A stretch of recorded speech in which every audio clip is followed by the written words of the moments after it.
Hey there, it's E Squared Photography. I'm Erin. And I'm Emily, and we are here to keep things simple and fun. A question that we get often is, what type of computer do you use for photography? As in, what type of computer are you using to edit your photos? And so we're here to give you that information and some pros and cons on the different things that we've worked with. And don't forget that every Monday morning we come out with a new YouTube video just for you. So don't forget to subscribe to our channel and hit that bell for notifications of future videos. And by the end of this video today, hopefully you have a better understanding of maybe what you would like to save up for or go out and purchase to do some editing.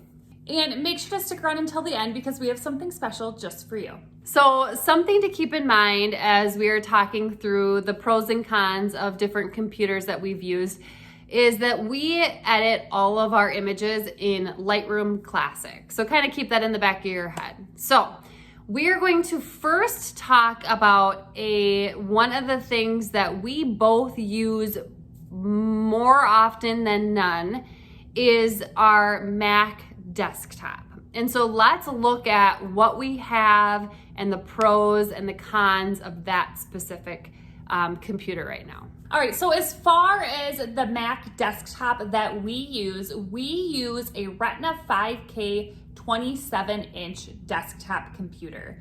And you can find that in the description below. We've linked all of the things we're gonna talk about today as well. The biggest pro and reason that we use this specifically for editing is because it has a big screen for details. So when we're editing our images, we can see all of the little tiny details, whether it be a blemish on somebody's face, a little gnat or mosquito flying around in the air, a fuzz on their shirt that needs to be removed. It really allows us to see things up close and personal. Another pro to using any sort of desktop computer, but especially our Mac computers, is we can keep our external hard drive plugged in at all times, so we don't have to take it out, put it back in when we're trying to lug things around. It's all stationary. Okay, so let's talk a little bit about some cons then to this. And so one of the cons that I specifically noticed right away from going to a laptop to the desktop is that it is a tiny bit slower when editing, but not so much that it's worth getting rid of, probably. The other computer that we have used and edited on, Erin still does every now and then, is a Macbook Pro 13.3 inch. So let's talk about pros and cons of that specific computer. So obviously the nice thing about a laptop is that you can bring your laptop anywhere. So whether it be you like to edit at the coffee shop, you're going on a vacation and you want to bring it along to get something done in the airport, or maybe you just want to sit in front of Netflix and edit your photos right on your couch. So that is one of the benefits to it. Speaking of, both of us actually moved our desktop computers into our living room, family room area where our families hang out most of the time. So then we can feel like we can still watch the TV, hang out with the family as we are doing some edits here and there. And just like Erin said before, the laptop does tend to be faster when you're working inside of Lightroom. Not a dramatic difference, but it is a noticeable difference. So speaking of then the cons of a laptop, one of the things is that with a laptop, you have to be careful. And the reason we say you have to be careful, you should be careful with any computer that you have, but you are hauling it from place to place and throwing it in backpacks or whatever it might be. So if you are gonna go the laptop route, just be aware that a case or something that is a little bit more padded when you are hauling it from place to place. Another con in comparison to the desktop, the laptop doesn't provide as much detail because the screen is smaller. So from going back and forth to my desktop to my laptop, it does tend to really drive me nuts because of that. The screen isn't big, I can't see as much detail. It takes more time in the sense that I actually have to really zoom in a lot more often when I am using the laptop. Go ahead and comment below and let us know, what are you editing on right now? So as you can tell that we are Mac users primarily, and we also both have iPhones.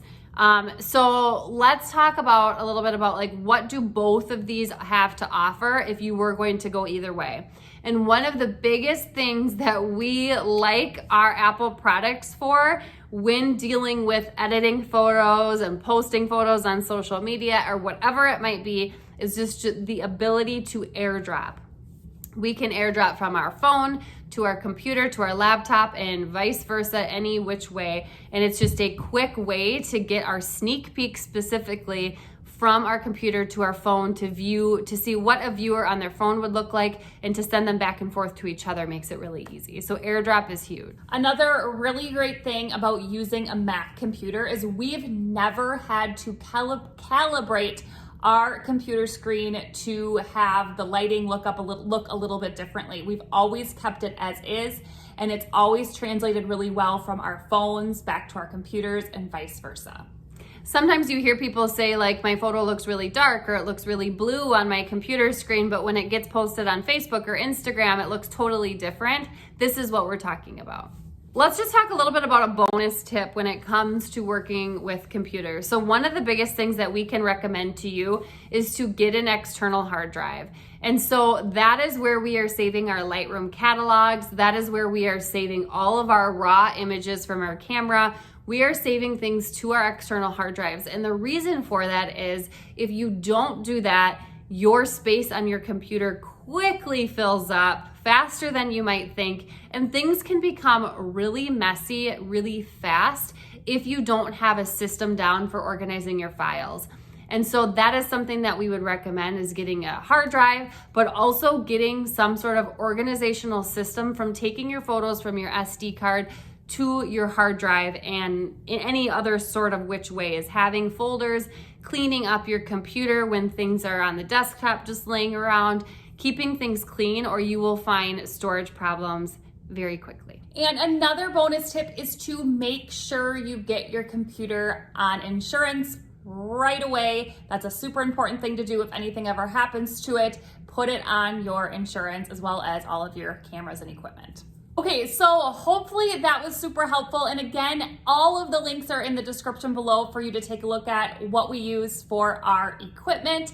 And if you are new to photography and starting up a business, we do have something for you. We have a free business checklist of all of the things that we feel are super important when first starting your own photography business. So make sure to check that out in the description below. And if you enjoyed this video today, make sure to like, subscribe, and share with a friend so we know to make more videos just like this one. And if you don't already, make sure to follow us on Instagram at e2photography, and we will see you next week.